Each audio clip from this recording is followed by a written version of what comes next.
and welcome back to my channel. I'm so glad you're joining me today again for number 3 of the relationship series. The first thing we talked about was waiting but active.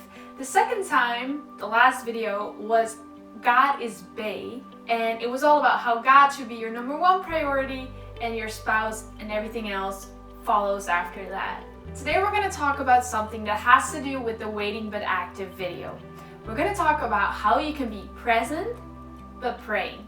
I have some tips and tricks for you guys, and I'm excited to share this video with you. So let's jump right in.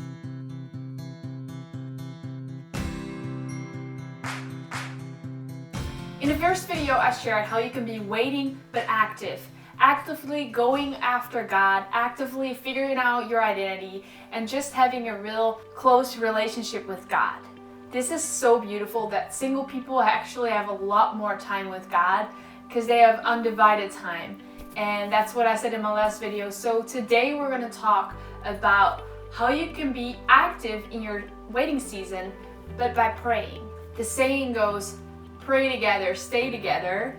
But you can actually already start praying in your single season. So you can actually pray together while you're still apart.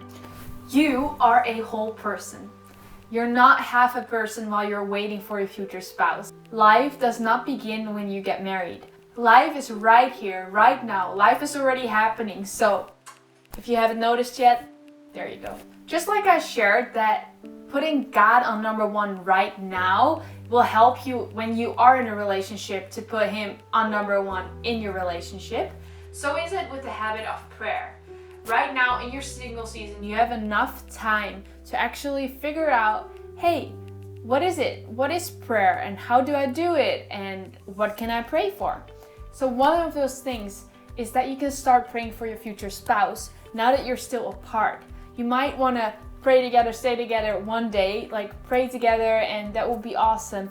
But what if you start that habit of praying for your future spouse now, and it will be so easier to pray for your future spouse when you actually meet him, because you will actually be praying with the one that you have always prayed for. So it's like a manifestation of your prayer. So that's really awesome, I guess. But it's not only for your future spouse. I also mean praying in general. Like, just start the habit of pray. Pray in the morning, pray in the evening, pray throughout the day. Just talk to God, and it will develop your friendship with God and your relationship with God and your intimacy with God. And that actually helps so much when you're in a relationship. Okay guys, I want to go through 6 little points. They're called who, what, when, where, why, and how. So why are you praying for your future spouse? How will you pray for your future spouse? Where and when? All these questions we're going to go through really quickly, and I hope you like it. So the first point is who. You. You will pray for your future spouse, the one you're dreaming of, the one you're praying for, and the one you know who will not be perfect, but who will actually be something that you desire. And your future spouse will be a manifestation of the things you're praying for right now. And it doesn't say that you're praying for like tall, dark hair, blue eyes, you know, all those kind of things. You're praying for the inside of a person. What? So what are you gonna do? You are gonna start a habit of prayer. And it's not only just praying for your future spouse, but also praying in general. A habit of prayer. And it's something very important because we know what prayer can do. We read it in the Bible, how important praying is. People are praying 3 times a day, several hours a day. So we know it's important. You're actually setting something in motion. Prayer always does something with a person. If you're praying for your future spouse, it does something in that person. It's like the putting God on number 1, what I talked about in my last video. That's a habit you have to start doing now. And so it is with the habit of praying. And in your prayers for your future spouse, you can also just pray for yourself, because we need prayer too. You can actually pray for you to become the person that he's looking for or she's looking for. So the third question is when. And this is important because, like I shared, you shouldn't put your spouse on number 1. So also in your prayer time, you shouldn't just only pray about your future spouse. There are also other things to pray about. And so I decided for myself to pray for my future spouse once a week. I had a prayer binder in which I had 7 things, so 1 thing for every day of the week that I was praying for.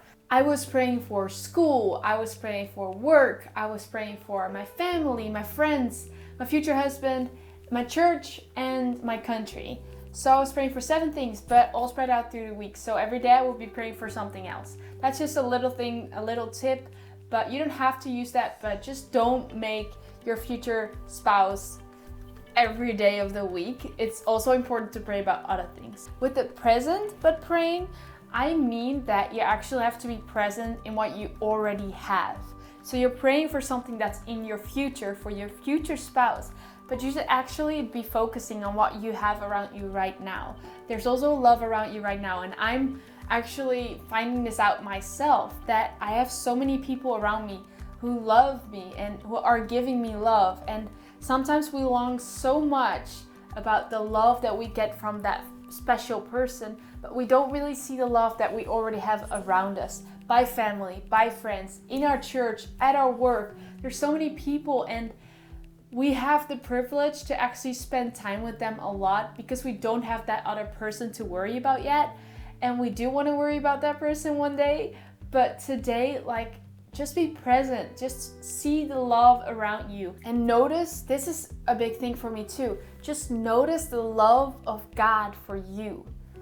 You have to figure out your identity. That's actually what God is saying to you, who you are and what you're worth. And if you see that, if you actually feel His love every day, that just changes everything, because we are working from love and we're not working for love. He already loves us. So I keep on praying, but sometimes I just stop and think and look around me and just see how faithful He already is and what He has done in my past. That just proves His faithfulness and His love for me, and then I know that He got my future in His hands and I don't need to worry about it. Number 4, where? Wherever you like. The 5th question is why? Why should we pray for a future husband? And I've thought about this, why would I be praying right now? But I already said that when we pray, we set something in motion. And when we're praying for our future spouse, it actually does something with us as well. You won't think it because you're praying for someone else, but prayer does something with us as well. If I'm praying for my future husband, I'm actually realizing, wow, if this is really the man that I'm praying for, the man that he's becoming, I am aware of who I am and what I am doing in my life. If I'm praying for integrity, I'm actually reflecting on it in my life. How is my integrity? If I'm praying for purity, I'm reflecting on my life. How is my purity? Because one day we'll work together as a team, but if he is all about purity because I've prayed for it and I'm not, that just doesn't work. When I pray for my future husband, it changes me too. And really, you don't have to be perfect when you meet your future spouse.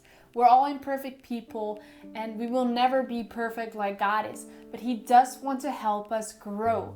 He wants to help grow our identity, that we become the person that the person we are looking for is looking for, because we actually can do something to change. Praying for your future spouse is a time to think and reflect and to just think about what you desire in a husband or in a wife.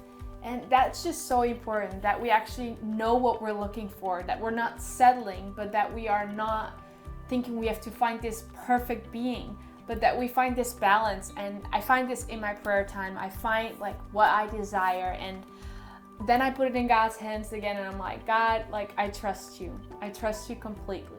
And the last point is how. I have showed this book before, but this is the 31 prayers for my future husband. It also has a 31 prayers for my future wife version of it, so it's really cool. You can actually both start praying or something. And I really like this book because it has all different kinds of aspects that you can pray for, which I would not think of myself. I'm just gonna name a few so that you have an idea of what's in this book. I'm praying for that he might understand his purpose, that he will have confidence in God, that he will make wise decisions, that he will have integrity, resisting temptation, loving like Christ, becoming a good leader, humility, preparing his heart, intimacy with God, and even just our future wedding, our future marriage, our future oneness. Let's say that I'm praying for his family. You can see his family here. You'll see the Bible verse that is linked to that there's a prayer on this side, and I love the prayers. And then there's this blank space where you can just write down, personalize your prayer, and just write down what you were feeling while you were praying for your future spouse. It's really cool because one day you can just show this book like, hey, I prayed for you. Can you see? Like, that's awesome, and you're the manifestation of my prayer. So one more thing that I want to say to close this video. In the last video, I shared that I really love the vows of a wedding. But one thing I also really love is the part where the father walks his daughter down the aisle to the future spouse of that girl. This father raised her, he cried with her, he loved her, he cherished her, he worked hard to provide for her, and he made his marriage work to be able to be a good father for her. And then he gives her away. That's so beautiful. Like, we actually have this time growing up with our father, just in close relationship with him.